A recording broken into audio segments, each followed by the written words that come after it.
Hey everyone, it's Jeremy. Welcome back to Pokemon Gold. This is turn 36, I believe. We are playing Cyanwood City. Let's jump into the turn. So, a whole bunch of stuff going on here. Not as good a turn for us as the last turn, but not really like a bad turn or anything like that. We didn't suddenly have some big issues. It's just this is a down backslide compared to forward momentum in war against Olivine City. So we do have a Throne of Life that has been claimed by Ariok, the Master of Primeval Depths, Lord of the Oceans, the Boiling Spirit, the Ever-Burning One, Master of Flames. I believe... I'm not sure who that is, actually.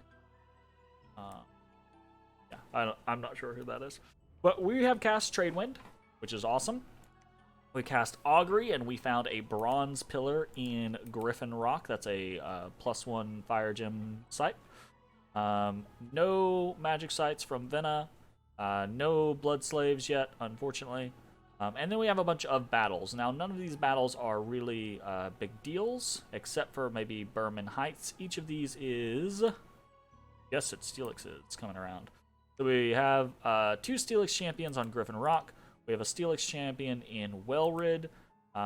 We actually have a Gentleman's and some Steelixes in Saffron City. And then we attacked in Berman Highs, so we'll go ahead and watch that real quick. This is Chuck's force coming in. And this is actually like a nice little force of scissors. But it's not going to be able to do anything. Not against this. Scissors are actually very good Pokemon.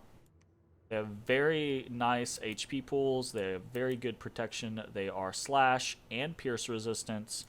They have good base defense. They have just great stats overall, right? And they have a multitude of attacks, all of which are magical. But doesn't matter. Not in this particular instance. So we roll over them, no losses, or at least no reportable losses. And then we have a worldwide event. So I think we just have units getting older not too long ago from the Throne of Death. Now we have the Throne of Life, so people have gotten younger. That's cool. Our Battle Girl was finally found out in Olivine City. So that has been pushed. And then the fortification in Griffin Rock and Saffron City has been breached. So that's a little annoying. We got some promotions, and Yellowit, I Choose You, God of Cerulean City, has been permanently vanquished. Okay, so Pretenders of the World. Viridian's gone, and Cerulean is gone. We have a couple of people that are staling a fair amount. Azalea's staling a little bit, kind of semi-sort of like back and forth. I think Celadon is staling a bit. I don't think they have much left. Saffron is AI now, right? They just exist in the one spot right here in the woodlands. Okay, so what are we doing this turn? We've got a whole bunch of stuff going on all over the place, basically. So let's do what we did previously. We'll kind of start at the top and slowly work our way down. We are continuing our assault via Battle Girls. We have several more moving up to the northern portions of Olivine's domain, right? We have a whole bunch of places that are starting to get very high unrest. Some places that are still knocking about at kind of a normal unrest. No big deal, but we're continuing to basically cover as many locations as we can. We are going to put someone back on Olivine City, hopefully to be able to take that back, and to take him a while to patrol that out. If he patrols this one out quickly, we will probably either avoid Olivine City for a little while, or we will go into the concept of forging some stuff like cat's eye amulets for stealth boosters, etc., right? Basically to to go sit on Olivine City and cause some issues. I'm also doing some testing right now. I haven't done it yet, but I have a theory. I'm not sure if this works or not. But there's the potential that we can kind of like stealth bomb a province in the idea that we can send several battle girls onto a province like Olivine City and have all of them instill uprisings. Because so if we look here, we could have every single one of these instill uprisings. I don't know how effective that actually is, though. So we're still trying. I'm not gonna do it yet, but that is a strategy that I'm gonna potentially test out. And then we might be able to employ that in the future, where we send a couple of maybe stacked up. Actually, let's do that while I'm thinking about it. I was gonna forge an owl quill down here, but let's forge a earth. That is the reason why I've been like so hesitant to do this stuff, because it's earth, and I don't want to use my earth. But it is only going to be one earth, so probably worth it. To take these battle girls from being 70 to 90 stealth is pretty extreme. So we might end up doing that. End up sending a couple of battle girls onto like Olivine City and kind of just bomb the shit out of it with uprisings, basically. Just turbo the unrest up as quickly as possible. Okay, so that's what we're doing up in his territory. Moving south into the kind of Saffron front, we are marching Chuck back, right? He's going to attack Saffron City. Robodan is going to attack Wellrid. Unfortunately, Griffin Rock is popped right now, but I don't have a force close enough. See, the scenario is I could move Yazar up, but he only has 15 prodigies. Now, 15 prodigies does mean 15 to fucking a shit ton of Machokes, potentially, realistically. But against one or two, I feel comfortable, but there's the chance that he moves this one into Griffin Rock as well, and then it would be 3, and I'm really not sure about that many. I'm actually just going to move Yazar back. We're moving Urborn up to fight with Robodan, and then Robodan will be in position to either take Griffin Rock back or move to another location, depending on what they do. I'm actually... I think about it. I think I'm actually going to ping this place. Because I don't... He's been kind of, where he'll just, like, move on to a place and then he will, leave no PD behind. So he might just stealth out, and if that's the case... I mean, he can't leave PD on but you know what I mean. So, I'm just going to ping it and see if he, sticks around or if he doesn't. So, we'll see. We did get our Pokefan mom, our first Pokefan mom. She is now trapped in Saffron City, so we're going to try to save her. Moving over into Kunal. Not really much is happening here in Kunal. So if you look at our income, right, we're at 2,700 income. We have 1942 upkeep. We ended up with very little money to actually play around with this turn, and almost all of it's going to starting a fortified village here in Three Pine Grove. So we have very little actually going on across the entire Cyanwood City nation, money-wise, because of this. We got a whole bunch of other stuff going on, though. This schoolgirl is going to head over to Kunal, and then she is probably going to start spamming astral probing, looking for every single astral site that we can possibly find. This schoolgirl is forging a Starshine Skullcap, right? And what we're trying to do here is we're trying to get this schoolgirl to where she can wear a Skullcap and still be 2 and make other things like another crystal coin. So we can give this crystal coin over to Cameron the photographer, who is currently empowering himself in Astral. So this is going to take him up to Astral 5. A crystal coin will take him to Astral 6. Astral 6 allows him to make a Ring of Sorcery. A Ring of Sorcery will put him up to Astral 7. Astral 7 allows him to make a Ring of Wizardry, and then we have a whole bunch of boosters basically available to us, right? We can start tossing things around for people to go do the 5, what's it called? The fucking Future Fist Exploration, right? Because this takes a Earth 5. We can do a bunch of things. Like we can have some, we can head up Conjuration, and we can take one of these Fire 3s or Fire 2s and turn that into a Fire 3. A Fire 3 can summon something like a Flame Spirit, right? Which is also a Fire 3, but with a Fire 3, or with them being Fire 3 with a Ring of Wizardry on, they suddenly turn into a Fire 4. A Fire 4 can make a Flame Helmet, etc., right? So this is very expensive, right? This is really going to chew through our Astral Pearls. Fortunately, Saffron gave us a shit ton of Astral Pearls when they went out, so we had a huge bank.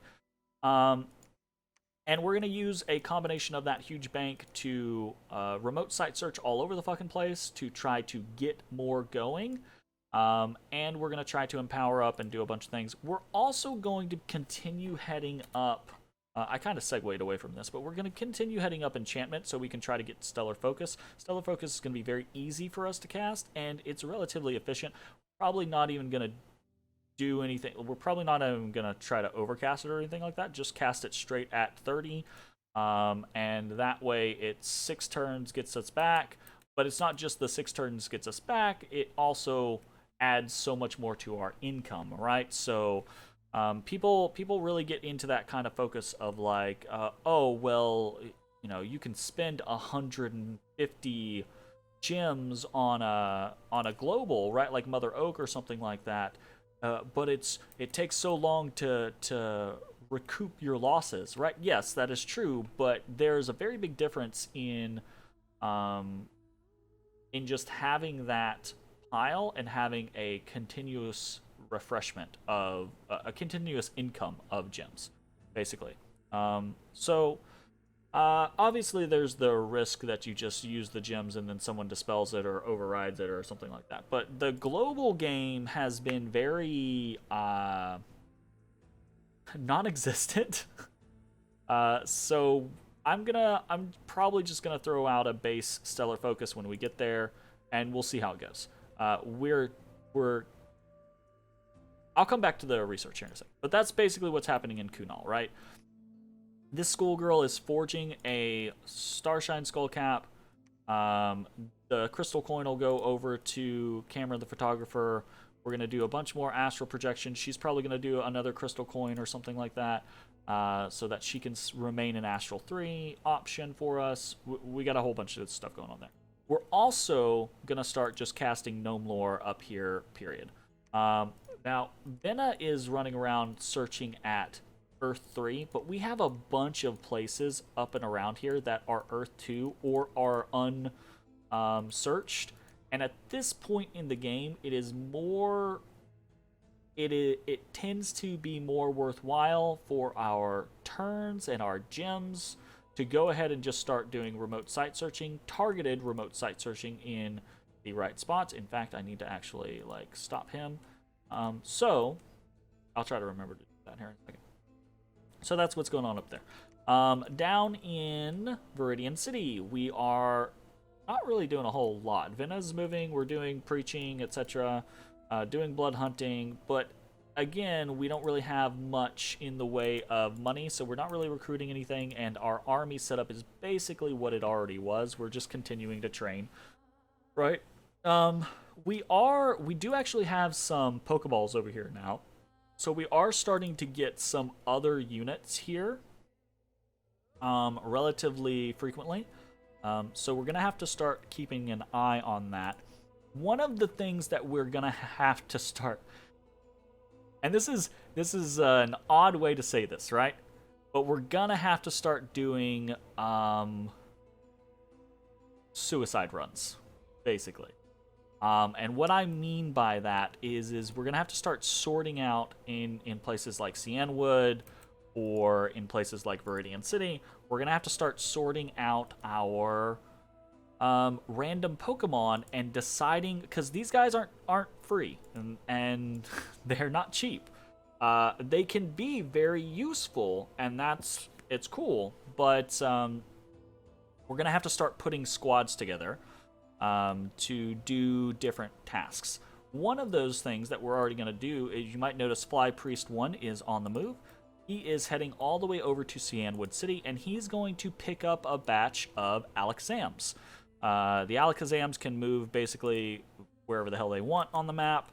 The Fly Priest are probably some of our highest map moves that can still lead things. They can't lead many. He can lead 25, but their base is actually 10. But that's not bad. 10 Alakazams. This guy is low at hit points. He just evolved. But 10 Alakazams can do a hell of a number on some province defense. So he's going to go in there. He's going to pick up some Alakazams. We're probably going to have another one or two. We might take...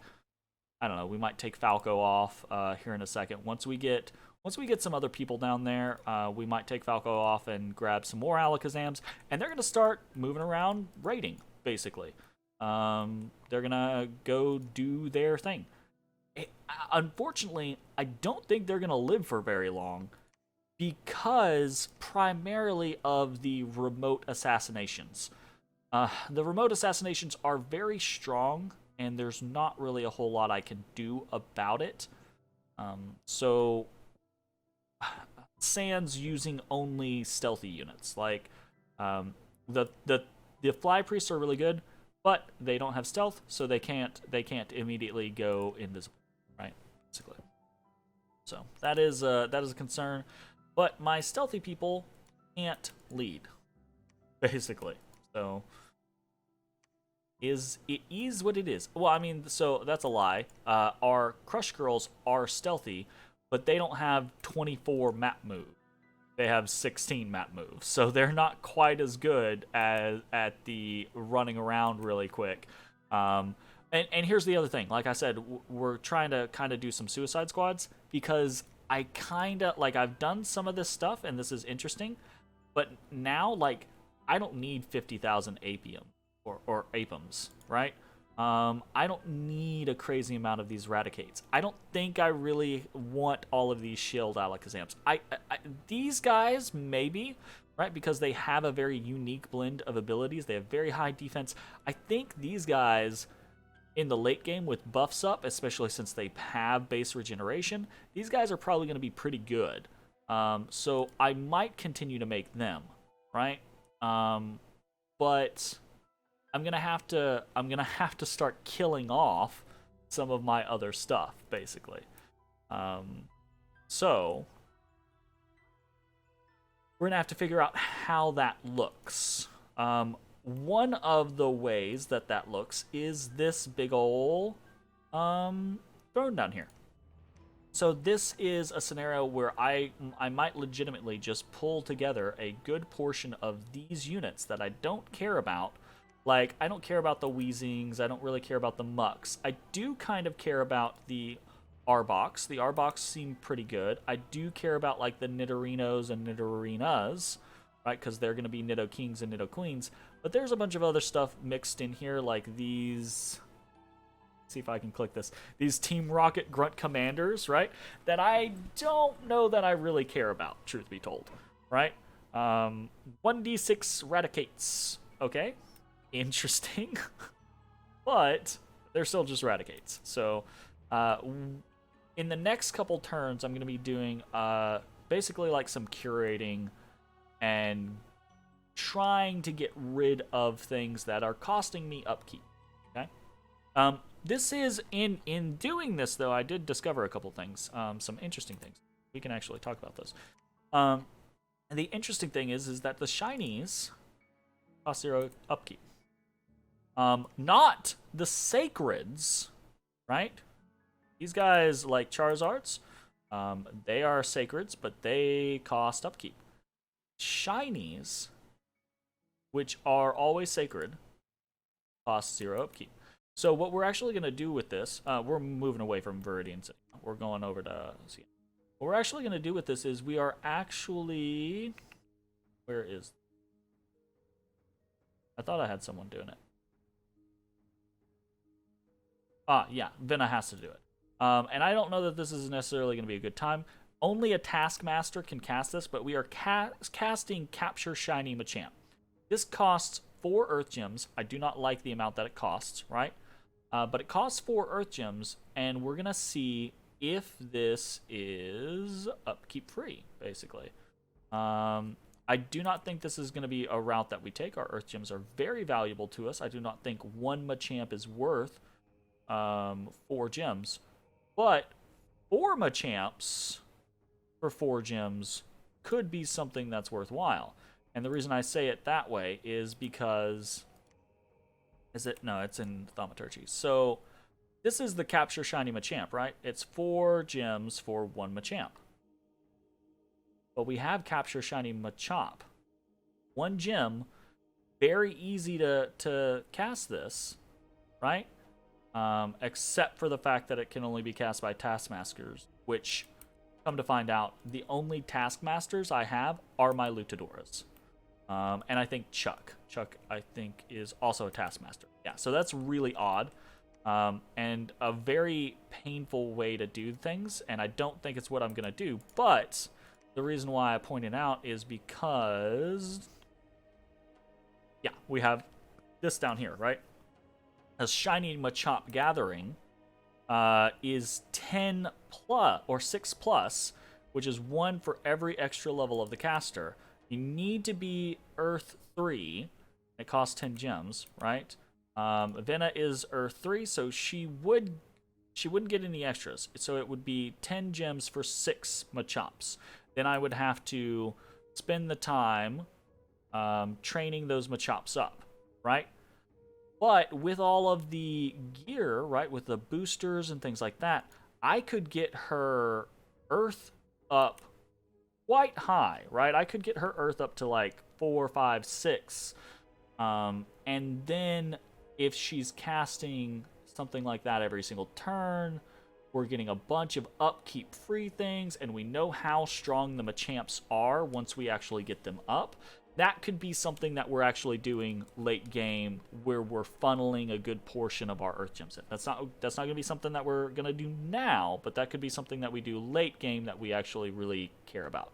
Especially late game if we're hitting stuff like Rock Corporations. This is 32 experience per turn, right?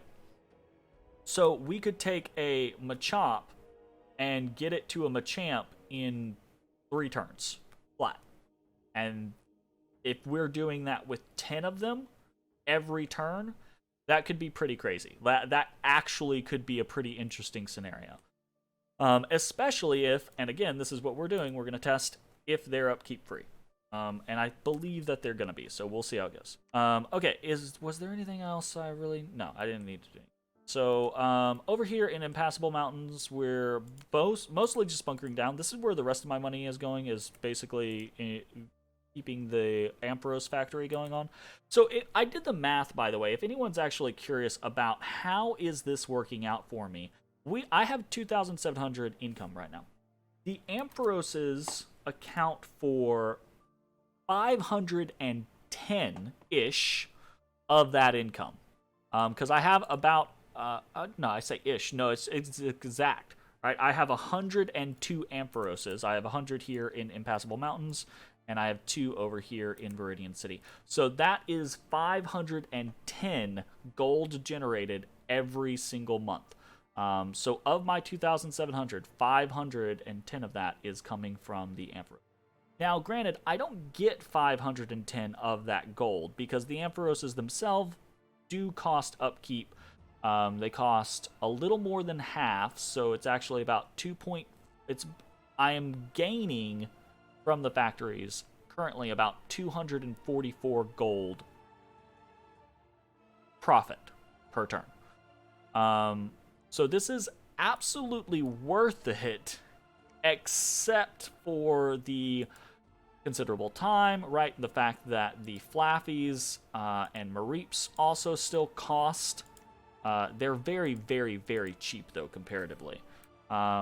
So we do take a hit. And here's the thing that is important to remember at the end of the day, right? At the end of the day, these guys are still good combatants. Like, they're just really strong, and they're actually really good patrollers. So here's another thing. They're actually really good patrollers.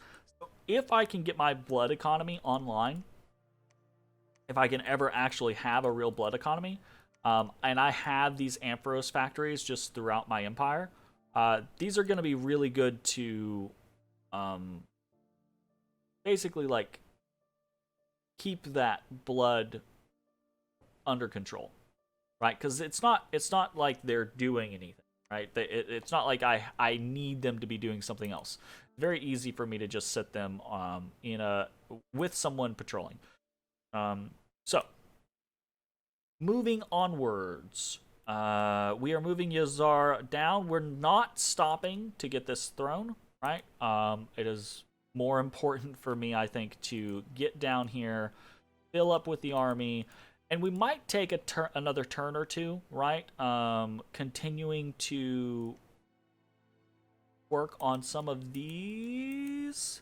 Yeah, because so we have most of them will be blue belts next turn, but we have 1, 2, 3 that need 2 turns to be blue belts. So we might take those 2 turns, which would give these white belts some turns, and some of the white belts over here some turns, etc. Just to kind of boost Yazar up. And then we might actually be taking some other units with him. He only has 40 leadership.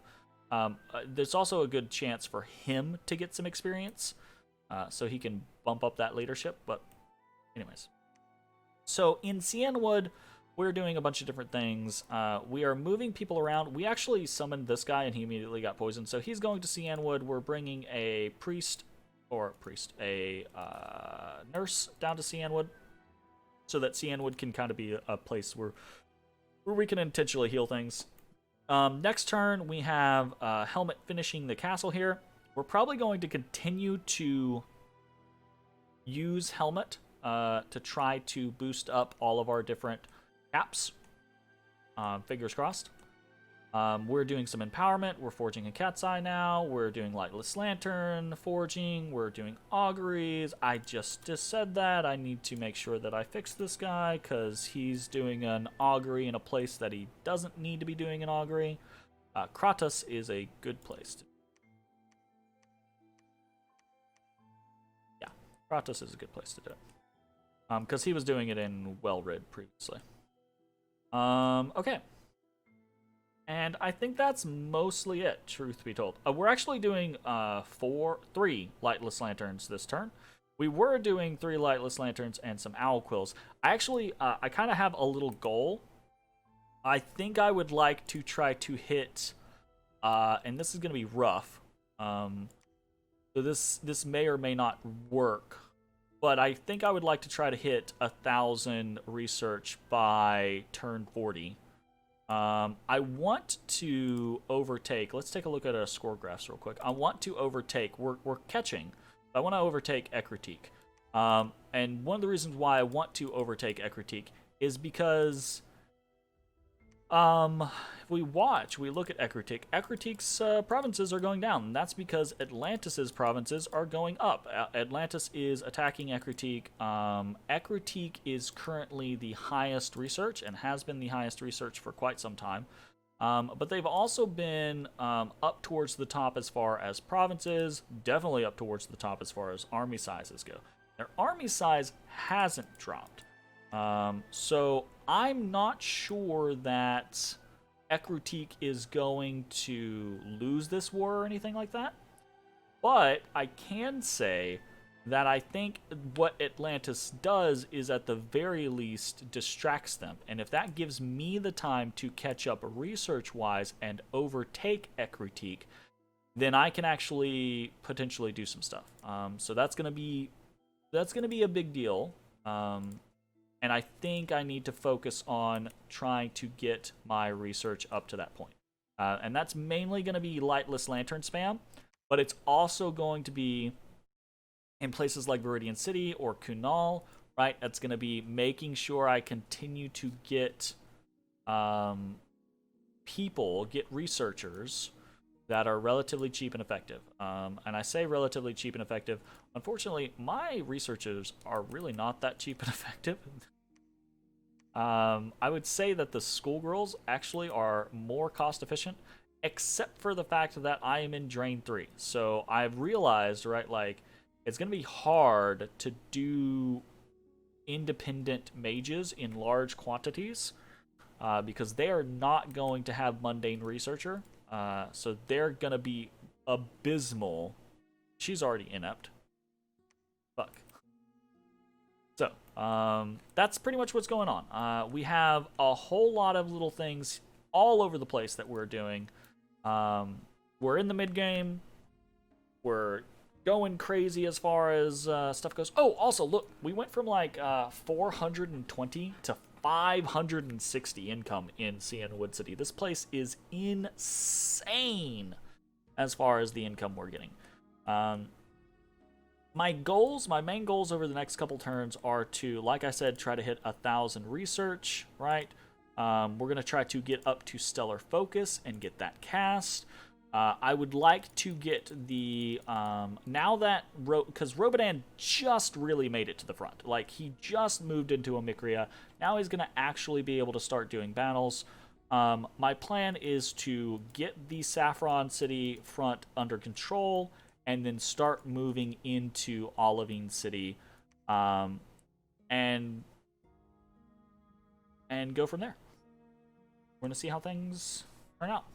I'm very excited. It's been a lot of fun getting to this point, but I'm really curious to see how this all turns out. By the way, this was the guy that we ended up getting. We got a Fire 3, Earth 3 from our Karate Kings. So that means he randomed, or not a Fire 3, Earth 3, Fire 2, Earth 3. That means he did get all three. No, it doesn't. That's a lie. No, yeah, it is. It's so he got all three. One of them was, or two of them were fire. One of them was earth. We have no way of knowing which were which, but that's very interesting, right? This isn't super good for us, right? This guy is not very strong or anything, but it's always nicer to see a 5 of these guys than it is a 4 of these guys, right? Because, you know, having that extra path can mean something, you know? Alright, I think that is probably it. I've been rambling on at this point. We've got arrows everywhere. Arrows, arrows, arrows. Arrows, arrows, arrows. So, I will see you all next time. Peace.